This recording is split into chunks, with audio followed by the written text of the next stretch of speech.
missions. In this room, there will be stations to pack things. And I haven't gotten the details yet at all from Lindsay, but my understanding is that there will be multiple tables set up to put together care packages for some of our covenant, our local missions partners. That will take place here. And then there are things happening throughout the city. If you have seen the signups in Maze Lobby, there are things happening all over the city with our local missions partners.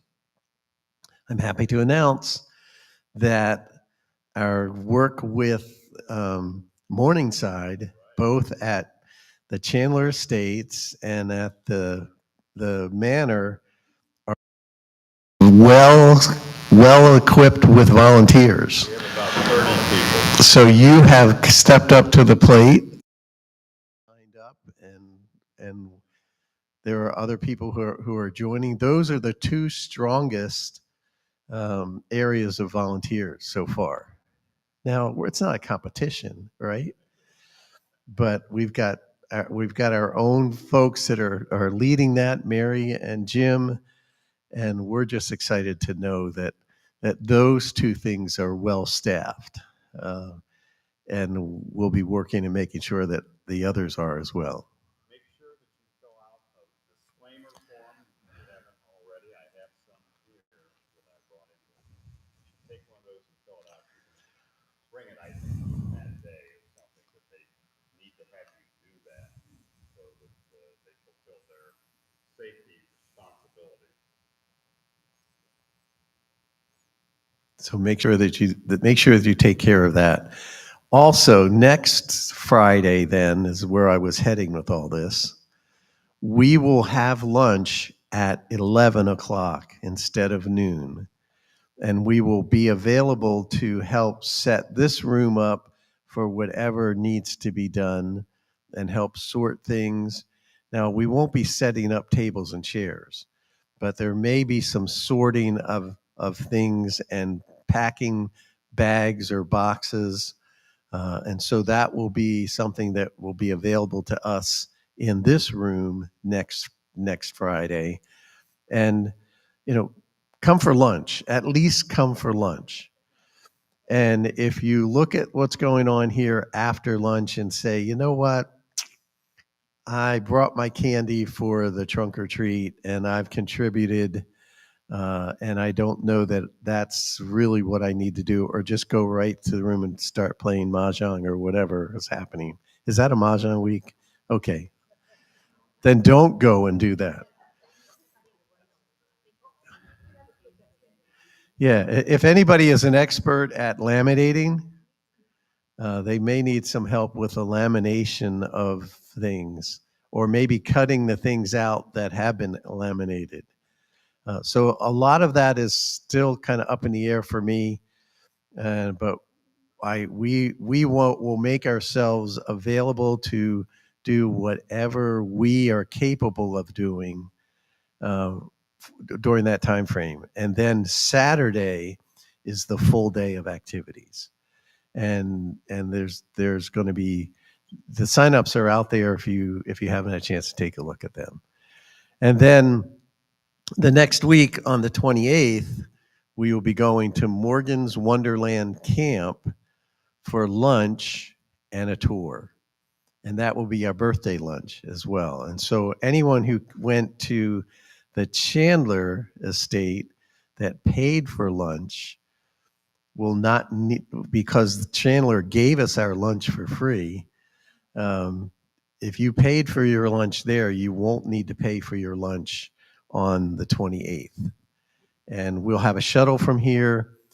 And so do sign up for that. And so I know how large of a shuttle we'll need to have.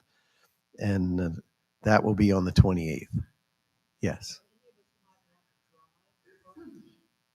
I'll get a map. I'll get a map for you. I'll get it out there so that you can have it by next week, or we'll send it in the email. So thanks for reminding me. It's easy. It's right in my backyard practically. I pass it every morning. It's on Evans Road.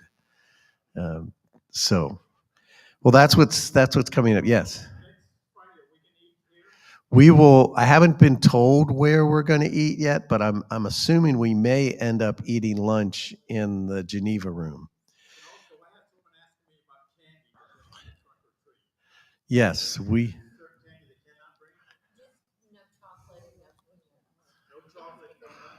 Children have so many allergies to chocolate and peanuts. So a lot of times whenever any group or organization gather candy, they ask no chocolate and no nuts because of that.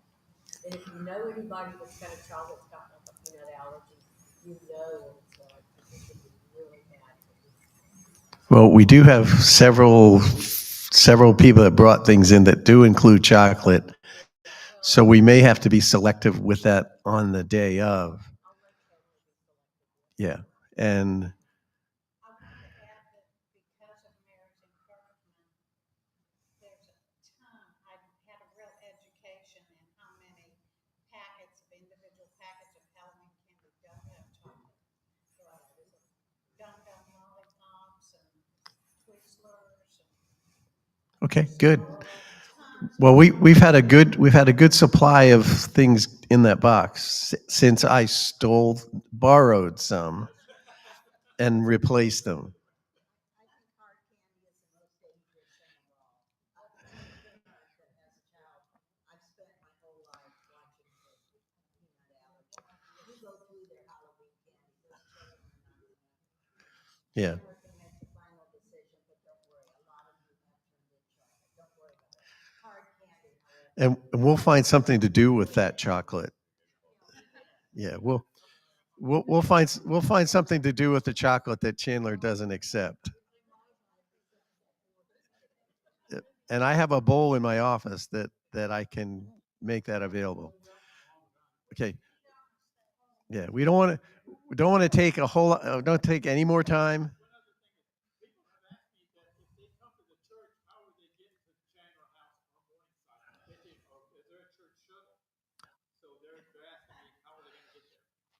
I haven't been asked to provide that, but I'll look into that. Yeah, I don't know if they're going to use church vans or not, but I'll look into that. Does that involve anybody here that is going to Chandler or Morningside? Yeah. So if we could carpool there.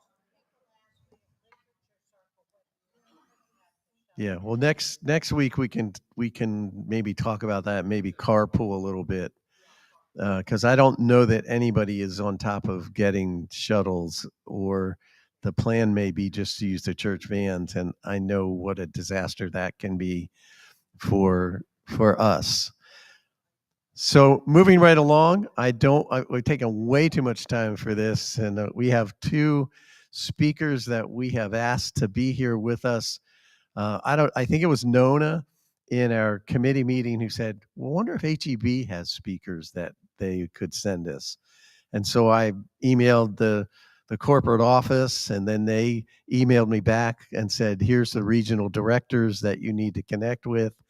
And I called whoever was that regional director, and then they forwarded me to Julie, and she connected with Molly, who's with us today, and both of them, oddly enough, have connections to First Press.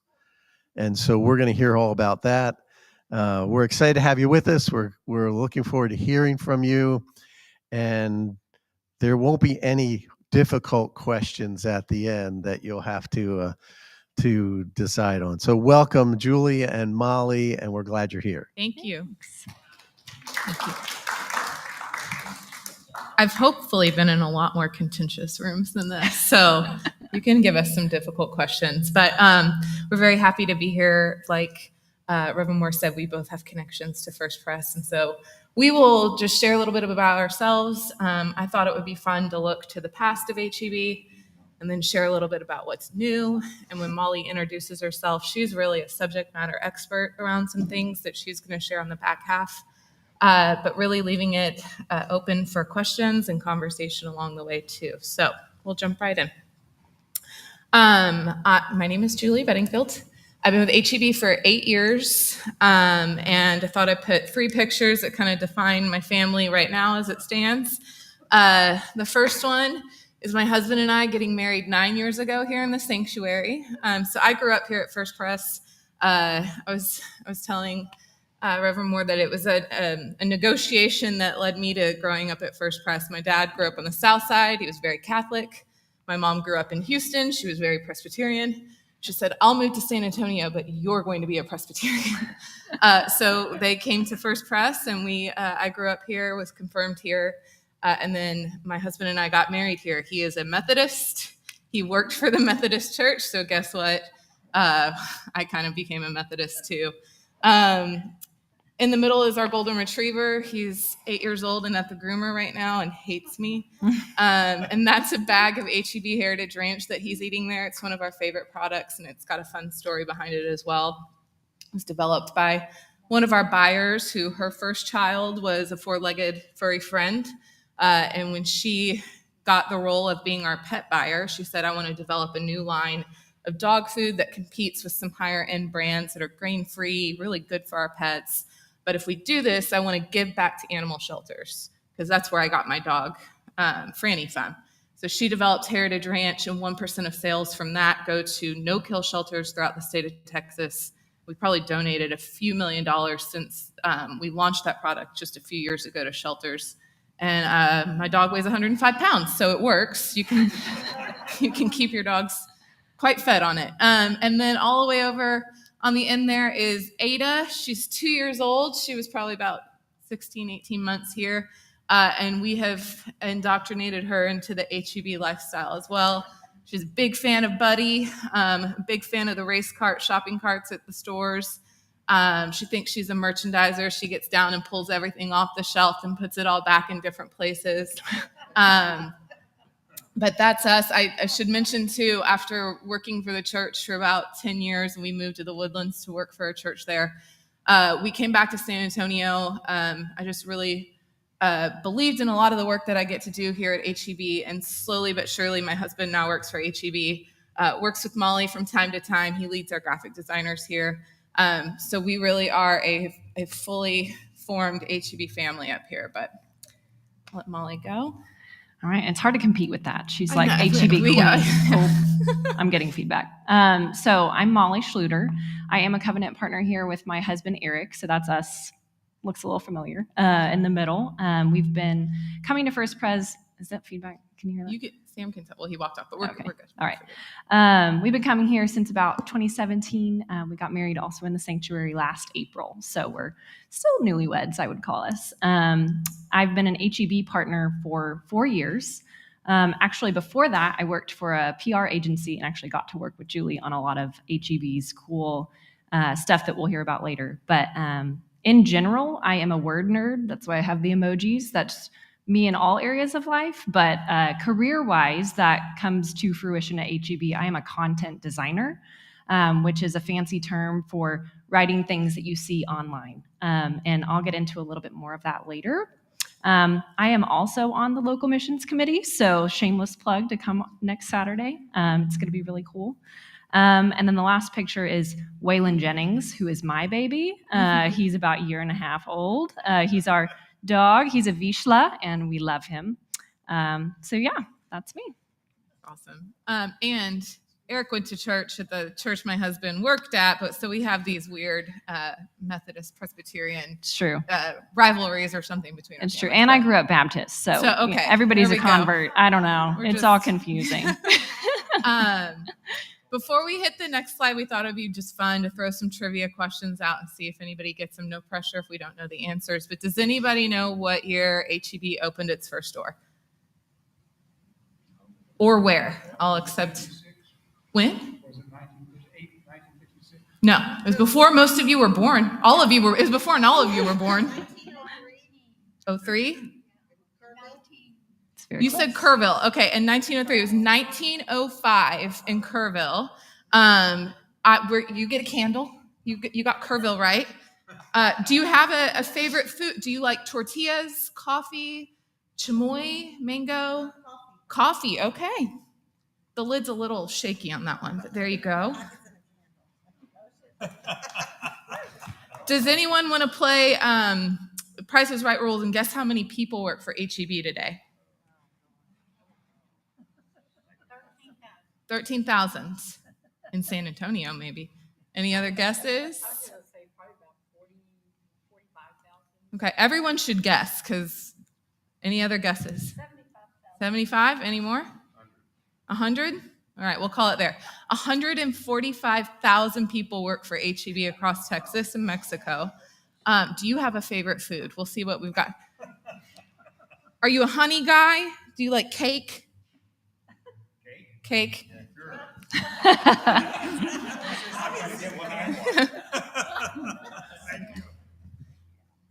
Uh-oh. Does anyone know where we're headquartered right now? You can say city, street, neighborhood. We are in San Antonio. Anybody know? It sure is. Y'all both get a candle. Used to live across the river. Does it That's- still? I don't know. There's still a house down there. That's correct. All right. Does he still live across the river? He does. He does. We used to One walk for by his you. house. We used to walk by his house. One for you. Our headquarters is down in King William. It's at what we call the Arsenal. It's an old decommissioned military base. It was first commissioned by the U.S. Army in 18 something, and then the Confederacy took control of it. Then after the Civil War, U.S. Army came back in, took control of it, became an outpost.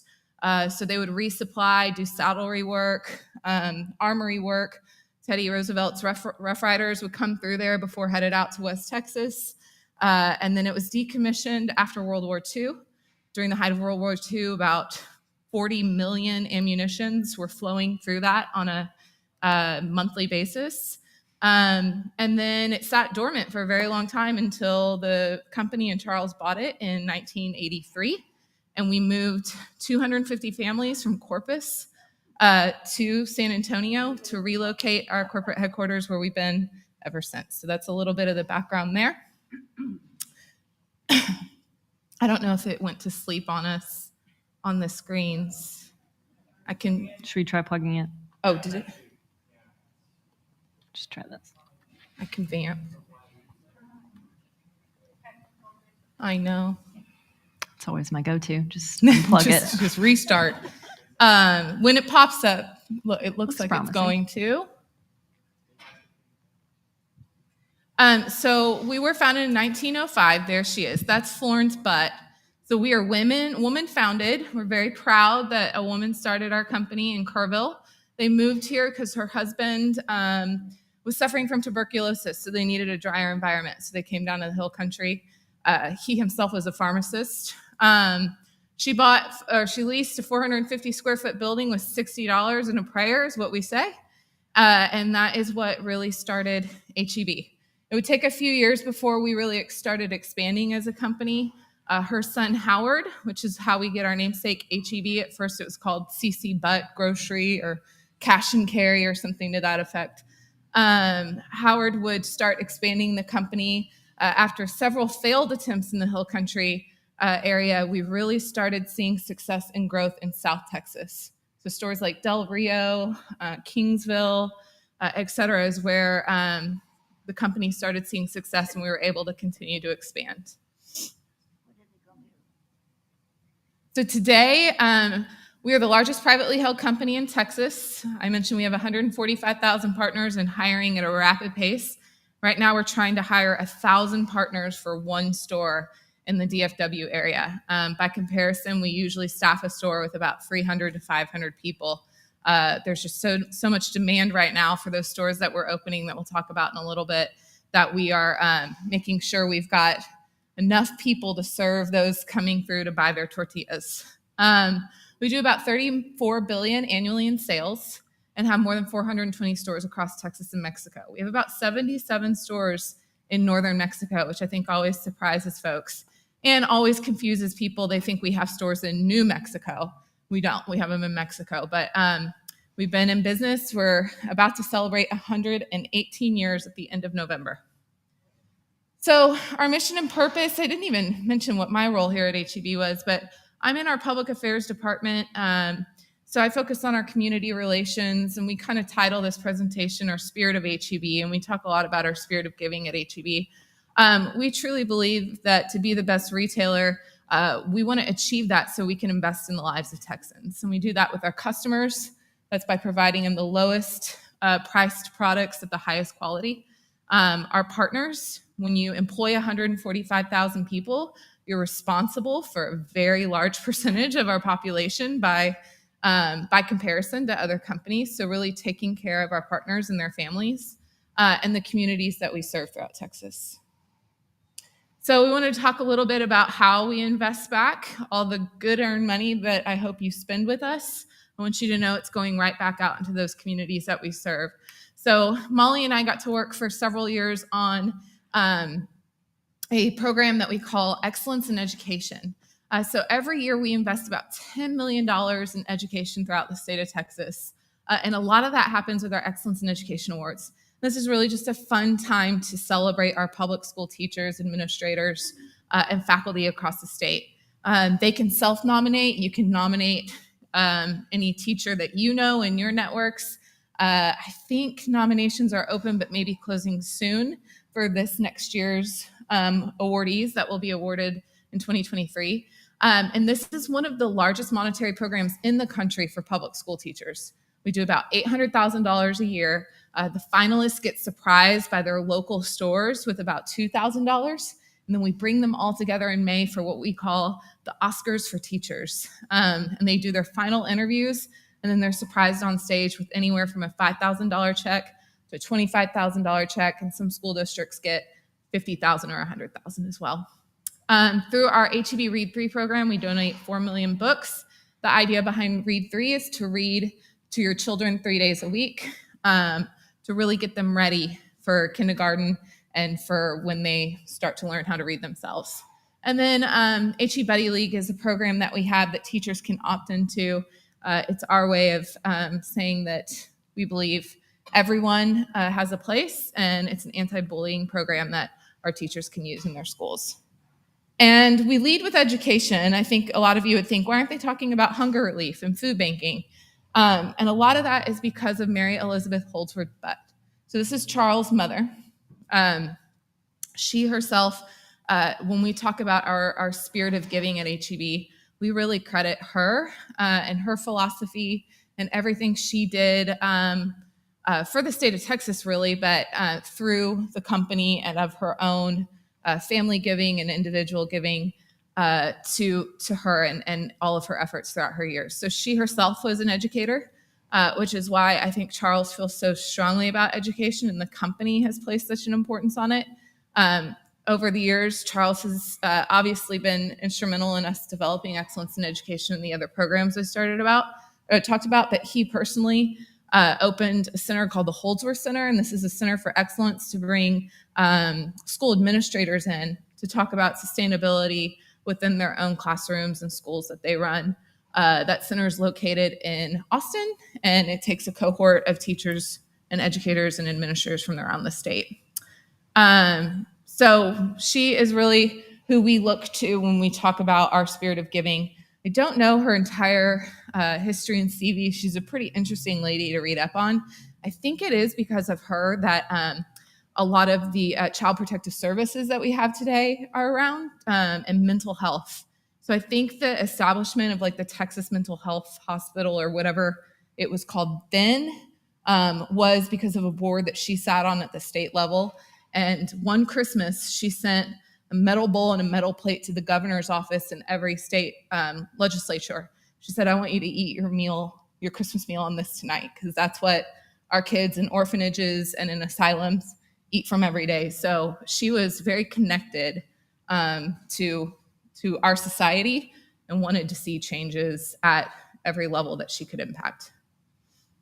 Helping Heroes, we talk about this because we just wrapped up one of our larger initiatives with our first responders. So around 9/11, we like to recognize the work of our first responders across Texas. So this year, our stores get involved and they adopt their local fire stations, police substations, EMS stations, and just go do something. Sometimes it's just sitting down for a cup of coffee, taking the guys a gift card. We know we see the engines at our stores all the time shopping for their firehouses. We know firemen have a reputation for being great in the kitchen. So we like to go just break bread with them and thank them for what they do all year round. We adopted about 900 stations across Texas. And here are just some few photos from that. We had all of the apparatuses, as they're called, drive through the Alamo Dome on 9/11 and pick up a plate of barbecue to take back to the stations.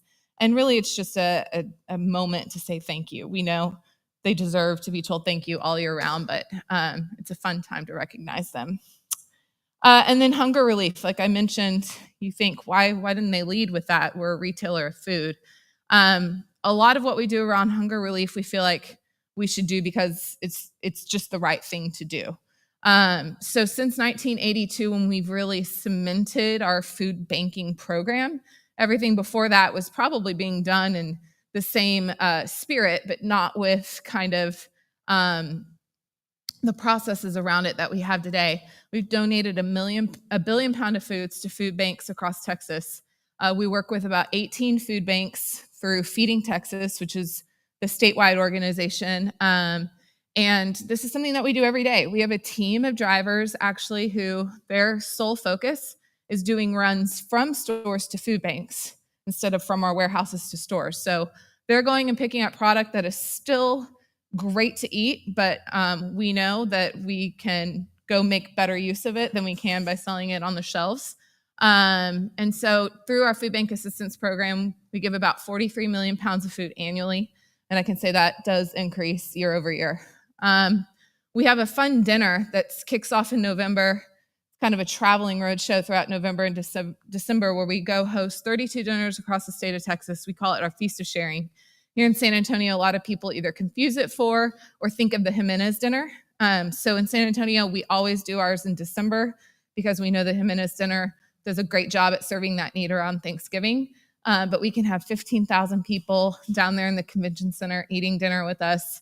This year, for the first time, we're pivoting away from your traditional turkey ham, mashed potatoes, and we're doing barbecue. So we're doing brisket, sausage, beans, and potato salad. So we're really excited about that. Just some photos of what that event looks like. That is open to the public. So we have about 2,000 volunteers, and most of those end up being HEB partners, but we work with the United Way. Anyone can volunteer for that event. And then more importantly, anyone can come eat at that event. So, you know, it truly is to serve everyone and an opportunity to sit across the table from someone and just hear a little bit about their story. Operation Appreciation is about to celebrate 10 years at HEB. This is our program focused on our service members. And one of our signature programs within Operation Appreciation that we're most proud of is our home build program. So we just completed our another home in Houston, probably taking us to about 36 custom homes. We're hoping to reach 50 by the end of next year. And these are fully furnished custom homes, mortgage-free, for severely wounded veterans and their families. So we do make sure it's a veteran that has a family, so that we can serve the needs of the entire family through this program. But we do a lot through Operation Appreciation through shipping product to forward bases. We have about 9,000 partners at HEB who are veterans and probably about 1,400 who are active duty and might be on a leave of absence to go serve either in the National Guard or through whatever branch they're in. So a little bit about what's new at HEB. We really can stop at any moment and ask questions, but I'll cover this slide, and then Molly's really going to dive down deep into some of our digital work. But Home by HEB. So I know y'all are headed out to Morgan's up on Evans Road. Before, after, if you want to swing by the big HEB Plus there, you can go visit the Home by HEB section. So these are some really like high-end furnishings, but still at affordable price points. We think this is a really exciting way to once again get everything you need when you come to HEB. We don't want you to go anywhere else. Just come shop with us. So we just bought a new home, and I've been holding off on getting all my decor that I need for the house, but I will soon be spending my paycheck there at Home by HEB as well. We're expanding to North Texas. I'll share a little bit about that on the next slide. Here in San Antonio, I can tell you in 2023, we're going to be opening a store in Cibolo. So very excited. We've owned land there for a very long time, and we've been working to build that store with the city of Cibolo, and excited to continue growing to the northeast part of the town and beyond as well. And then, like I mentioned, Molly is going to do all things digital with you guys. So I'll wrap up with our expansion. A few weeks ago, we opened our first store in Frisco. So if you have any family members up in North Texas, it's a very exciting day for us. The customers were, I know, they were equally excited and patient, waiting for hours at times to get into the store. But so excited to be able to finally open our first store there, with many more to come. We'll open Plano in just a few weeks. But, you know, for you all, I'd say it's what you get to shop every day, and they're just excited to finally have it up there as well. If anybody has had our famous in-store tortillas, I can tell you we normally run a tortilla machine in a store in San Antonio. We opened that store, and 2 days later, our store leader said, I need 3 more tortilla machines. So they're running 4 tortilla machines and performing maintenance on it because they're running 24 hours a day. And 2 of them they put back in our curbside department because there was no room for them in the bakery. So it's truly, I think, surprised even all of us at HEB, even our amazing planning and analysis folks, just how much excitement there has been around that store. So we hope to keep it up, and we hope to make everyone proud there. I'll pause real quick before we go deep on digital just to see if there's any questions right now, but we'll have plenty of time too to stay and eat lunch with y'all and answer questions as well. I just have a comment. Yeah. A year ago, we went to Lubbock, where we lived for 10 years. And everybody that we saw and talked to said, have you heard? We have an HEB. And so everybody it was the talk of Lubbock. So we had to go, of course. And what did you think? It was great. Okay, good. It was a pretty big store, It is. and it was super crowded with people. It was crazy. If we could open them quicker than we do, we would, but it certainly has been challenging, as I'm sure many of you know, in a pandemic to keep building. Yes, ma'am. We have 2 teenage grandchildren who are working for HEB. You do? What about that youth group? You know, could you say anything about the types of programs that they have set up for the younger people that they bring in to kind of encourage them to? Yeah, I mean, we have a number of programs at HEB, from internships to externships to management programs. I say I should have gone to school to be a nurse, or I should have gone to college for whatever and started working at HEB when I was a freshman in college. The friends I know who maybe worked part-time at HEB throughout their college careers, they're running their own stores now. So, you know, you think if you're 30 and running an HEB, and we have leaders who are 30, we have leaders who are 68 and beyond, and you're running your own HEB, you're responsible for a small business that's employing 500 to 1,000 people and making a few $1 million a week. And that's pretty incredible, I think, for young people. And I don't think young people realize the amount of careers you can have with HEB. If I had known what supply chain logistics was when I was 17, maybe I would have charted a different path. But specifically, there are high school internships available. We bring, just in San Antonio, about 250 college interns to the Arsenal every summer. And a lot of these interns end up getting hired on. So whether it's in a corporate job or if they want to go the store route, we have SORM, which is our School of Retail Management. So that gets you on a fast track to become a department manager. And then from there, or even if you're recruited out of college, you can go through SORL, which is our School of Retail Leadership. So that fast tracks you to a store director and leader position. So we have about 3 positions in a store who are considered store directors, and they report to a top leader. And you can be recruited out of college and end up as an operations director for a store, now on a fast track to being in leadership. So those are some questions. We've been piloting too a lot of programs for some of our older store partners who maybe put college on hold. because they were working at the time when they were in college, started having a family.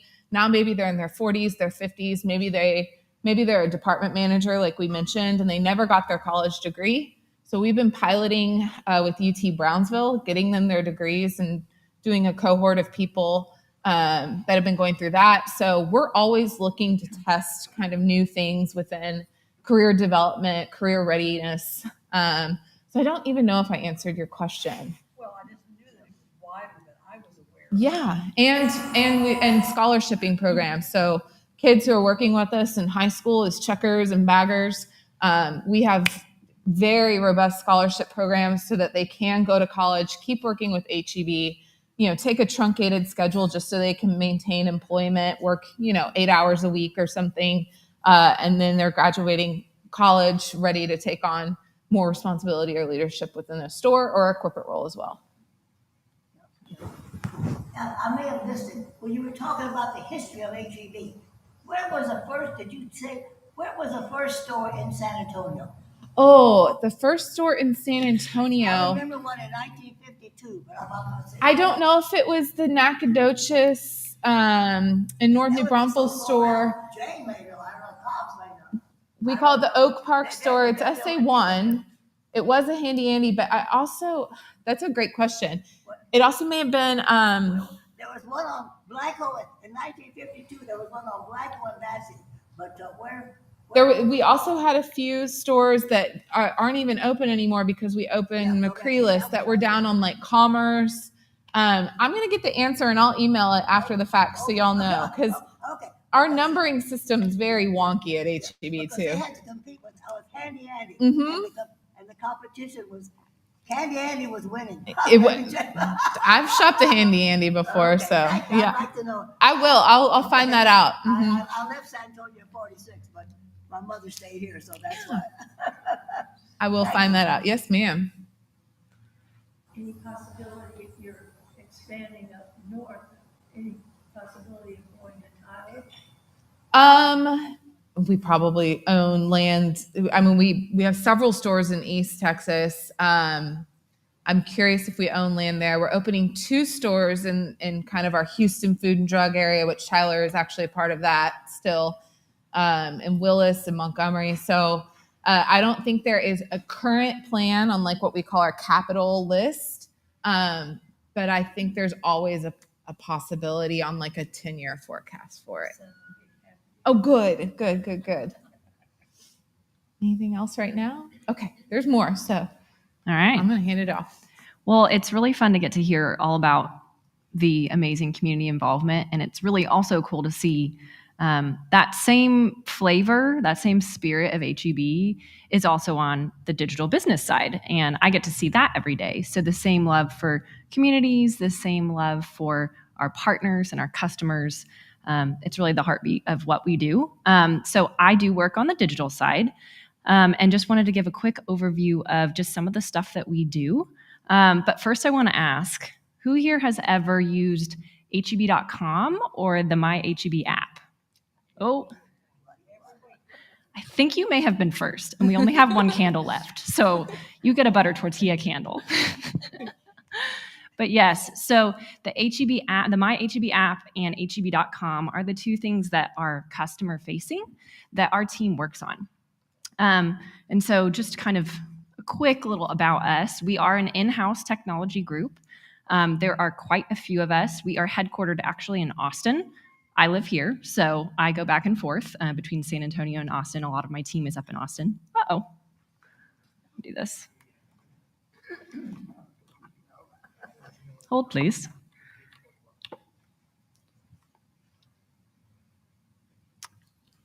I hope it works this time because I don't have another one. There we go. It's thinking. There we go. And so our unique, I would call it big challenge, is these 118 years of HEB magic. HEB Digital has been around for 4 years. And so we are working hard to try to bring the delight of these stores that everybody knows and loves into the digital space. And it is a process.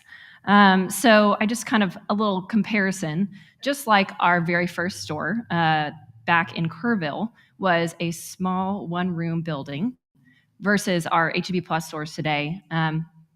Go ahead and say the infrastructure of those two buildings is pretty different. So there's a lot of background work that needs to happen in order to make the type of stores that our customers expect today. The same thing can be said with digital. So just a quick example, this is a version of our website that is really not that old. That's probably about 10 or 15 years. But you can already see the difference between the left, I have to make sure I'm looking the right way, the left and the right screen. Those are just improvements that we've made on our website over the past years, wanting to make it more customer friendly, easier to use, and just bring some of the delight of HEB online. We also have updated our app. We used to have actually a different app. Now we have a new one called My HEB that is shoppable, which I know our customers really love. And all of that is made possible. Of course, it looks beautiful now, but there's also a whole lot of infrastructure that goes on to make that happen. And so I am one of a very large team that works on making all of that happen. So just some of the things that we do, I wanted to just point out some of the features that are in our app and on the website that I thought might interest you. A lot of you that use them probably know about them already, but for those who don't, or I think that everybody always kind of finds out something new that they maybe didn't know. So one of the ways that we aim to help Texans is to help them save time. This can be for both our in-store shoppers and our online shoppers. We want to make sure that both customers are taken care of, because in reality, we can be both. One person can be both. I know I place curbside orders all the time, but I also go in the store and do my grocery shopping. So we have tools that help with both of those things. So one of the things that I think is really, really handy for when you are shopping in your store is our store map feature. How many of you have ever been in the aisles of HEB or any store and you know you've bought something there before, but you cannot remember the aisle that it lives on? And sometimes you can't find a partner that's super close by to help you out. Or if you send your husband to the store to find tomato sauce and he can't find it on an entire aisle full of tomato Exactly. products. So this would help Stephen. So this is an example. So say you love your Stacy's pita chips and you just can't remember what aisle they live on. So if you open up your app and you search for those chips and you find that page, you can see up here, it's in aisle 8 of the Mueller HEB. This is an example. So pretend that you're in that HEB and that's the aisle where it lives in that HEB. On top of that, say you're in aisle 8, which this has been me before, and you just cannot find those pita chips. You know that they're in the aisle, but you cannot find them. There's actually another feature where you can click View Store Map, and that actually pulls up a map with a little, you can see the red indicator right there. That is the side of the aisle that it lives on and where in the aisle it should be located on. So that can kind of help if you're ever just trying to find an item and want to be able to do it quickly. Actually, a lot of our in-store partners also use this feature because it helps them to know where things are that maybe they aren't familiar with. So that's a really cool feature. Another one is shopping lists, which can be used for your in-store trip if you like making shopping lists. I know I like to make them digitally sometimes. I also use pen and paper sometimes.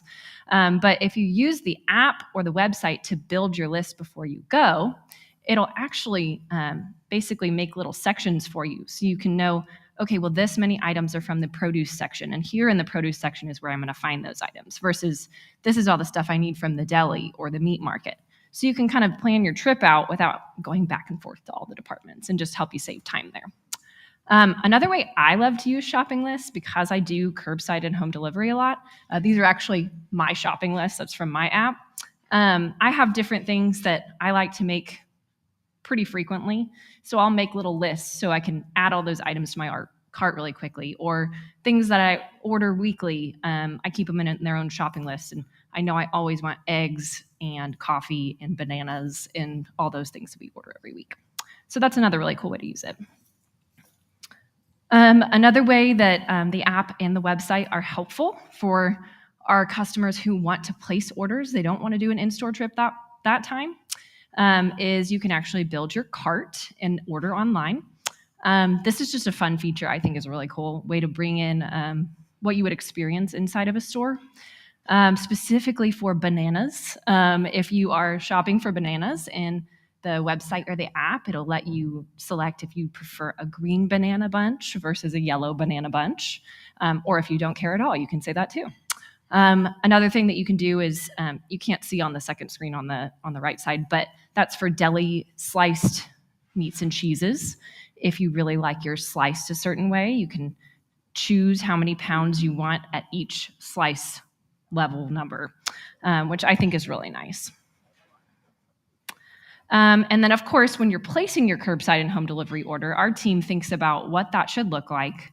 What's the most user-friendly way to make that as clear as possible? So a lot of what my team does as the design team is thinking about how do we make it very clear that, okay, if you're a person who wants to place an order for today, we want to make sure that you know, okay, you can totally place an order for an hour out, but there is a little fee charged. So if you want it to be free, it's a few hours out. And so we want to make sure that's very delineated. So you can kind of see in this little screenshot that the evening times are free versus the ones that are marked with a price, trying to make things very clear to customers when they're placing their orders, switching between curbside and home delivery. Another one for saving time is reordering items in past orders. So if you're a regular customer with curbside, you can go back into your old orders, check off the items you loved from that last one and you want to order them again, and you put them in your cart. Okay, then moving on to helping Texans save money. That's another big one. Obviously, very big passion of our company in general is wanting to make sure that Texans can live their best lives and that we want to do right by the people that we serve. So one of the big ones is digital coupons. This is a personal favorite of mine. I find them a little bit addicting. I love clipping them, and it kind of makes me buy new things all the time. But you can clip digital coupons that live on the app and on the website, and those can apply to both your in-store orders or your curbside orders. And they're very similar to those little yellow coupons that hang on the shelves inside the stores. They also live online. You can also go up to a coupon that you see in store if you have your app, and add it to your app by scanning that coupon with your phone. And that way you kind of collect it in a little wallet of sorts that, as you can see on the right side, there's a little barcode scanner that's in your app. You can actually pull that up at your checkout, and it has all your coupons that you've clipped. So if you decide to do an in-store trip, you can just apply all those coupons. And then some of these beloved coupons that people really, we have some really dedicated meal dealers and Combo Loco people who just love shopping those great deals that we provide every week. So we have some really fun coupons that are very, I think, rewarding when you clip them. There's confetti, it just feels really satisfying when you get all these free items from the coupon. So that's kind of a fun little delight that we try to bring into the app that's somewhat similar to the store.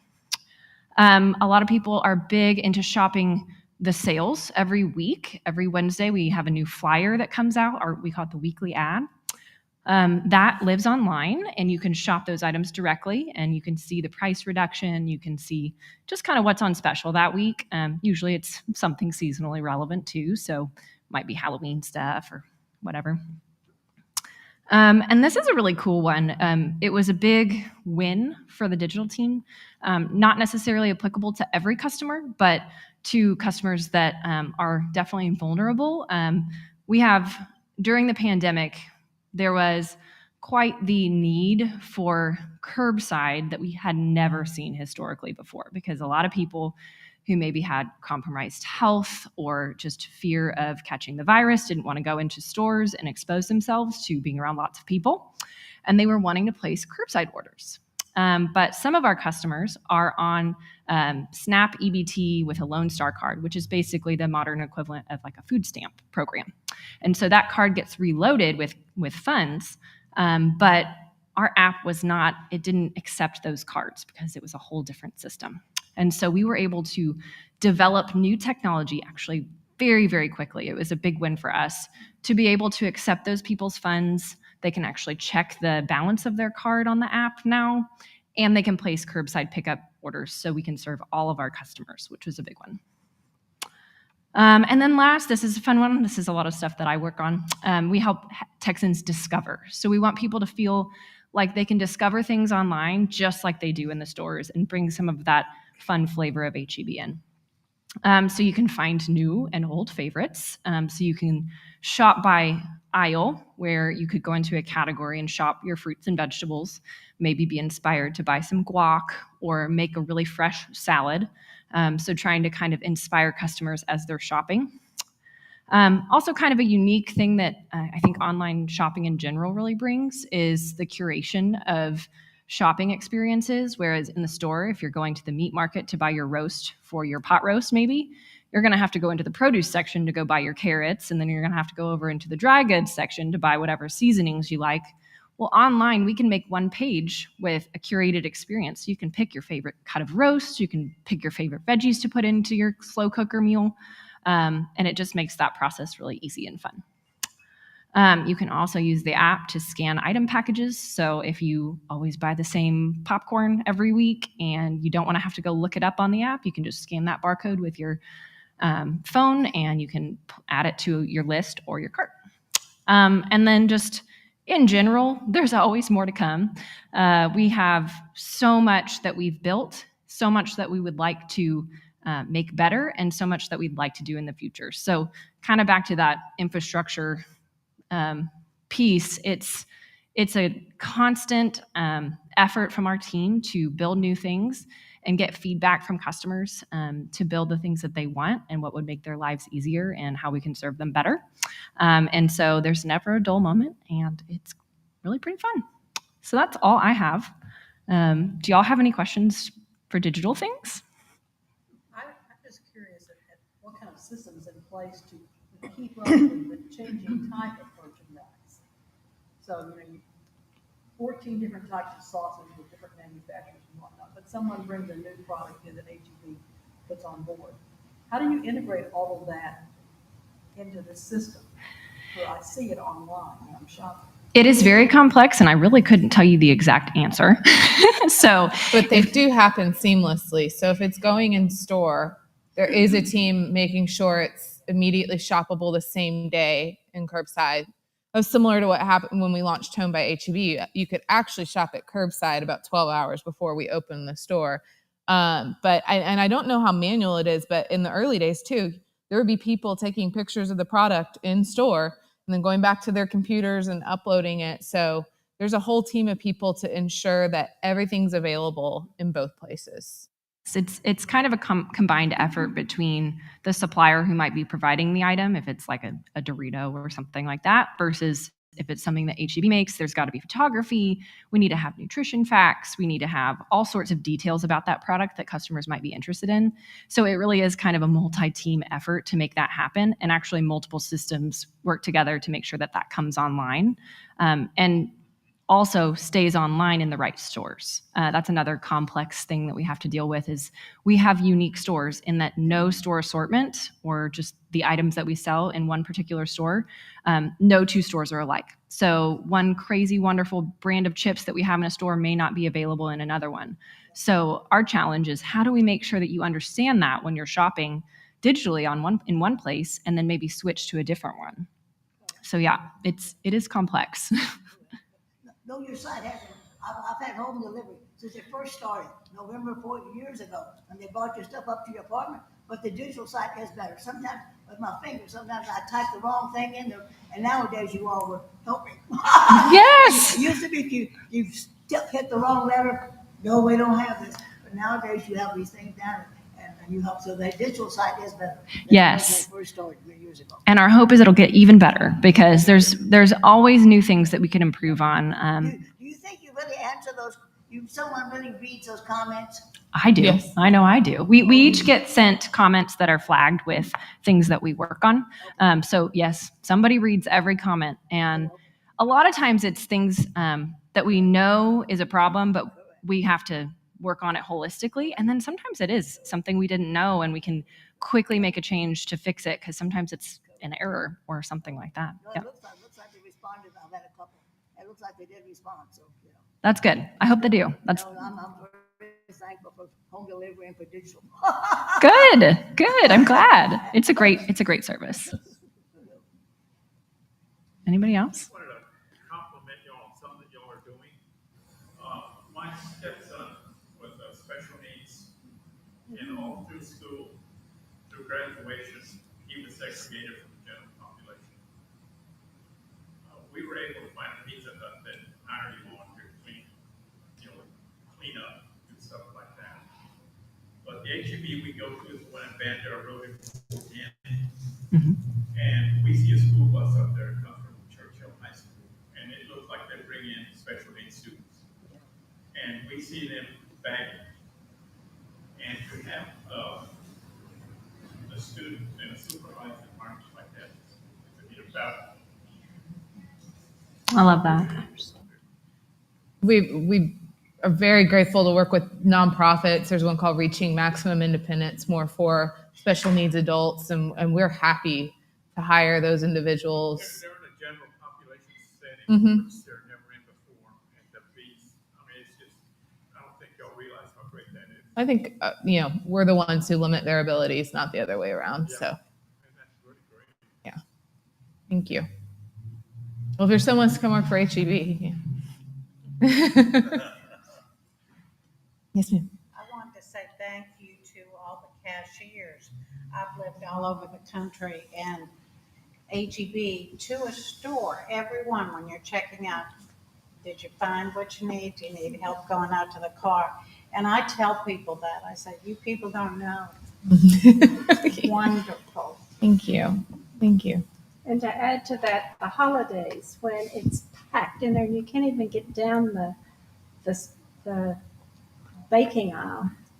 There are always, it's always a pleasant experience because Yep. there's someone standing in that aisle, several people just, and we go to the 281 Evans, and they'll say, what can we help you get? Yep. And lots of times they'll go get it because I can't get down the aisle. And somebody who is directing you to the 15 items or less because it's not busy. It makes it so much more pleasant than commissary shopping, which is what we've done a lot of, and it's busy there too. But they really seem to think of everything. I'm not in operations, and there's a reason for that. I bet we could run our stores a lot leaner than we do from a labor and payroll perspective. But the second you do, I think you start sacrificing this customer service, this experience that people come to expect when they work or when they shop at HEB, and that's very important to us. So I don't think we'll ever shy away from investing into payroll, investing into hiring more employees when maybe we could still run things more leaner, because I think that's part of the entire shopping experience at HEB and the secret sauce. So thank y'all for making note of it, because they're the ones who worked every day during a pandemic too. Several of us went to stores and helped where we can, but they didn't have a choice. But they felt very purpose driven, being able to go do that and to serve our communities during a very odd time, to say the least. I've been curious, I haven't seen it printed any place, but because of the pandemic and because a lot of households where it's a working couple with small children or no children, working couple, using that call in or drive through pickup, I will see people that I know are perfectly able to go into the store and shop who are still doing it that way or still having it delivered because it saves them 2 or 3 hours out of their day once a week that they are not walking up and down the aisle. Mm-hmm. So maybe they'll choose to go in and buy their vegetables, but they'll order all the other stuff and drive and pick it up. Is there any kind of statistics that you have had presented to you on a change of clientele perhaps in the last 2 or 3 years with the call in and I don't have demographic information, but I know that we had unprecedented growth in our curbside, and it has not gone very far down. I think pandemic levels were really high, and then we dropped down a little bit and maintained. So if I remember right, don't quote me on this, I think we were 3 to 4% of our business in general was curbside and home delivery.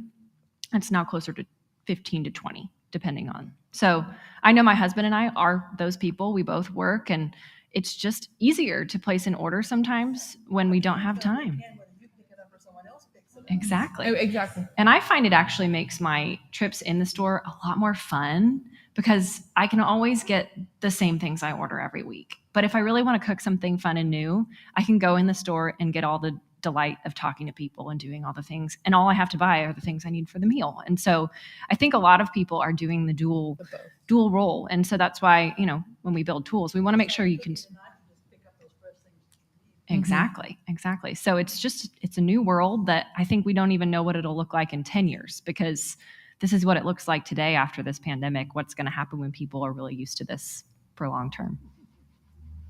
One thing you didn't mention is HEB has their own credit union. We do. It's and it kind of runs and operates on its own. And then the other thing we didn't mention is we also just launched our own debit card through a third-party financial institution. But debit card's available to all customers, and when you sign up for it, you'll get 5% back on HEB brand items from the store that you shop.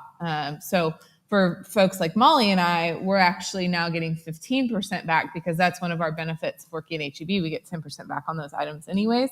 But for people like my mom, she was very excited to have that 5%. And it's got a pretty good savings account with it, a high APY savings account too. So You mentioned about when you buy HEB brand using the debit card, is HEB consciously trying to stock more and more of its own brand and get rid of? no, it's not a get rid of. We do want people to buy more HEB brand for two reasons. We have a higher margin on that because we self-manufacture it. So now you start also talking about all these altruistic things. The more of our own brand items we can make and self-manufacture, the more jobs we can create in Texas, the more manufacturing plants we can open. So that's one thing for sure. We have a higher margin on those items. We make more when we sell you HEB potato chips than if you buy Lay's potato chips. But we can also keep the price lower because we're manufacturing it ourselves. So we think if the item's good enough to earn you purchasing it, then hooray, we all win. You're paying less, we're making a little bit more. It's a great product. There's jobs in Texas.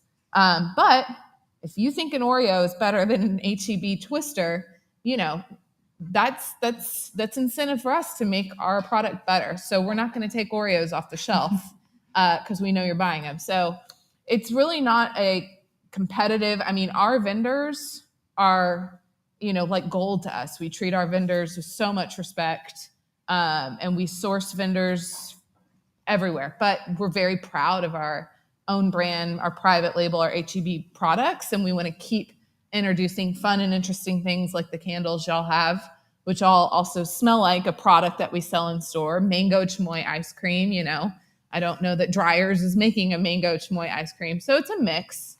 But it's a good question because we get it asked a lot. Where's my Reynolds foil? Well, it's probably right below the HEB foil now, but it's there. Yes, ma'am. I have a question. What is the difference between Hill Country and HEB?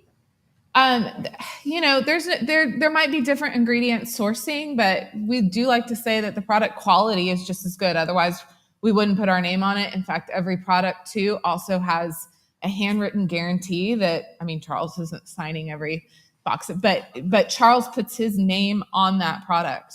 And that's his way of telling people that work for HEB, I'm not putting my name on something if I wouldn't buy it for my family. So Hill Country Fare is a value item so that people who need to buy their quick grits have that opportunity to do that. But we like to say that the quality is just as good as an HEB brand or Central Market brand. And you should feel good about feeding it to yourself or your family too. And we're going to stay for lunch. So if there's more questions too, we can rotate around. I know I might be hungry. Yes, ma'am. I love your ads. Thank you. Food ads with here's your secret. So they're about to launch curbside version of that. So there's one where it's like your rear view mirror, and there's the farmer with the produce, or the boat. So it's really cute. Those are great. I love them too, secretly. So thank you. Well, thank you both for being here. You have made this an awesome presentation, just with your excitement and your personalities, and I've enjoyed it. I know we all have enjoyed that. Thank you. And thank you, Nona, for recommending that we connect to HEB. And just the icing on that is that you have roots in this church, and that's exciting for us as well. I did show you earlier something that I want to give to you. Julie, since I talked with you first, it's a 150th anniversary, so you can maybe learn some things about First Press I will, when you're 100%. going. Yes. And then the paperback is symbols that are all around the church. So if you want to come in and identify where they are someday, you can bring that book in with you. And then when you have it all complete, I'll have a gift for you. Okay.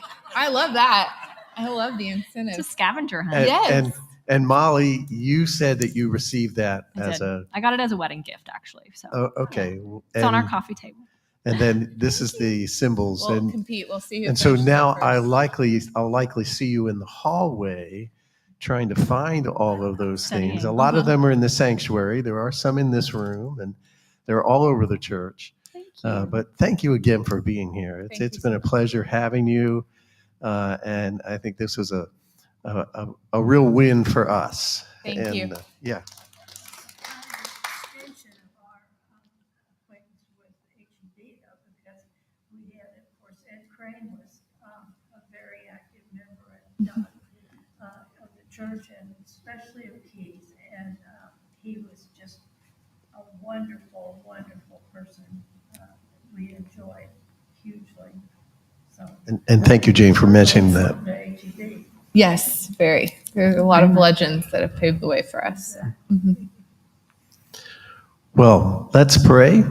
And I'll ask that each of you pick a separate, different table so that you can interact with some new folks. And that way, one table gets left out. We'll rotate. I'll eat my salad and then I'll go. There you go. We'll do a special chairs. round the tables. Let me pray.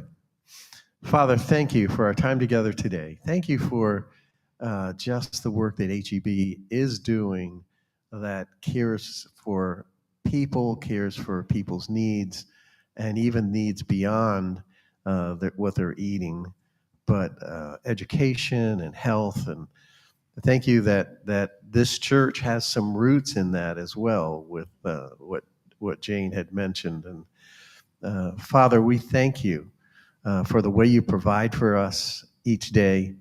Thank you for time that we will have around these tables. Pray that our fellowship would be sweet. Thank you for those that have prepared it and will be serving us. And we just thank you for this meal that we will share together. In Jesus' name, amen. Amen. Thank you. Thank you. Oh.